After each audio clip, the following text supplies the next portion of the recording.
हमारे पास कुछ नहीं है बउआ, खेती पाती सब जमना हार ले गए। अब भूखन प्यासन मरते हैं बउआ। हाँ, तो हमारे खाने को अब कुछ जमीन न रह गए, घर द्वार चला गया सब दूसरी जगह बसावा राजा। अब है कि हमारे पास न घर न द्वार न जगह, अब रहन तो कहाँ रहन ना हमारे कोई आगे पास है। अकेला रहन तो आप अकेला नहीं रह पाती, बंगालिया ड्राइवर साथी डारे पारी। हमारे 20 बीघा ज़मीन चली गई उस पार कट कर, न हमारे खाने का है न जीने का है, और हमारे न झोपड़ी तक नहीं, घर रहने का निवास तक नहीं, घर नहीं है। और हम का खान कहे में जियन और बहुत परेशान हैं। हमारे कोई आगे पीछे नहीं, और हम अब जो है बूढ़े हो गए हैं और कोई सहारा नहीं है। तो अब गाँव वाले जो हैं इनसे पूछ ले, पता कर ले का यह स्थिति का। तो हम जो है का कर जमनम डूब जान की प्राण दे जान कि आत्महत्या कर ले, यह कर ले का है। और कौन जगह है, कौन चारा है, हमारे पास कोई नहीं, जिए का सहारे नहीं है। तो खेती पाती कुछ नहीं, न रहने का जगह है, न खाने का न जीने का। हाँ, यही है हमारी हाल। बहुत कौन तरह से कलप कलप जी रहे हैं, बहुत जिए पड़ रहे हैं हमारा। की जमीन वापस मिले, हर जोर जुर्म के टक्कर में संघर्ष हमारा जारी। अंदाजन मेरी अंदाज से उम्र है 83 साल।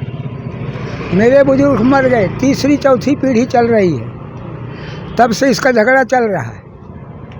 कई बार मुख्यमंत्री का आदेश आया, डीएम साहब के यहाँ आया, दोनों पार्टियाँ इकट्ठा हुई, कोरोना की वजह से एक दफ़े नाप कैंसिल की हुई, और आज तक कोई निदान सबको सुना करके, नेताओं को, अधिकारियों को, सबको सुना के थक गए, लेकिन आज तक कोई निदान नहीं होता है। हम लोगों की समस्या है, आप दूसरे बुजुर्गों, औरतों से, बच्चों से पूछ सकते हो कि हम लोग इतना परेशान हैं। मेरी उसमें उम्र में 10 मंजिलें मेरे गांव के कट गए।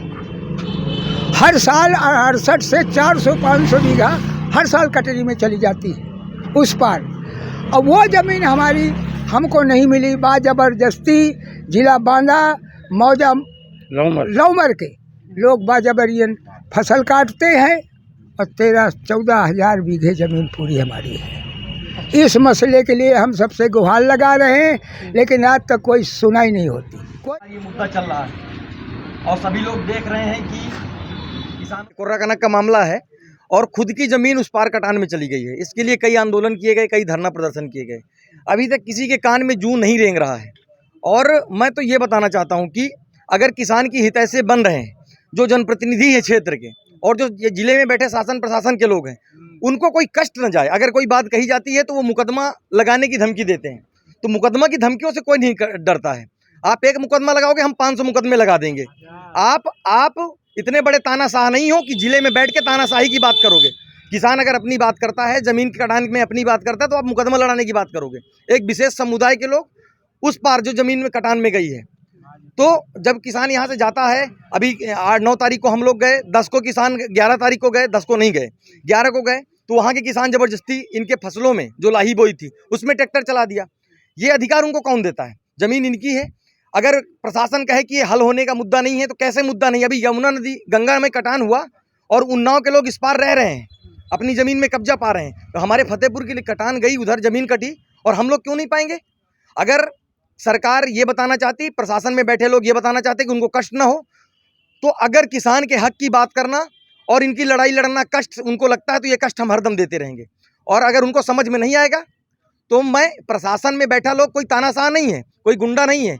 किसान उनको अन्न पैदा करके देता है और अपने हक की लड़ाई लड़ता है, और उस हक की लड़ाई में अगर वो कतई सोचते हैं कि उनका विरोध है, तो ये विरोध हम हरदम करेंगे। और जो मैं ये नहीं कहता कि कोई गलत है, मुख्यमंत्री जी वहाँ से योजना बनाते हैं, कार्य योजना बना के भेजी भी गई, उस पर पहल नहीं हो पाई। क्यों नहीं हो पाई?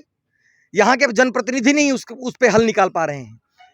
यहाँ जो शासन प्रशासन में बैठे लोग हैं, वो हल नहीं निकाल पा रहे हैं, वो कष्ट नहीं लेना चाहते। वो कहते हैं पैन बहुत है।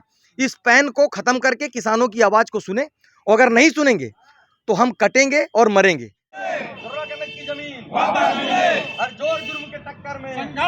1978 से लेके आज तक जितने हमारे बुजुर्ग, हमारे जो है सयान आदमी, जितने हमसे बड़े थे, वो सब अभी तक जो है लगातार शासन प्रशासन नेता, सब नेताओं के लगे मानी यहाँ तक कि जो है हम लोगों के कार्यकाल में जब हम अब संपन्न हुए अपनी ज़मीन की जानकारी हमारी हुई तो हम लोग वहाँ गए माननीय ज्योति जी के पास। ज्योति जी ने तुरंत जो है वोट का समय था, उन्होंने आया कि मैं तत्काल तुम्हारा सीमांकन करवाती हूँ, पिचिंग करवाती हूँ, और तुरंत जो है जाके वहाँ सर्वे वर्वे करवाया, टीम करवाया। जैसे ही वोट लेके वो सांसद बन चुकी, उसके बाद स्विच ऑफ हो गई। कोई वहाँ नहीं पहुँचा, ना नेता, ना कोई, ना कुछ।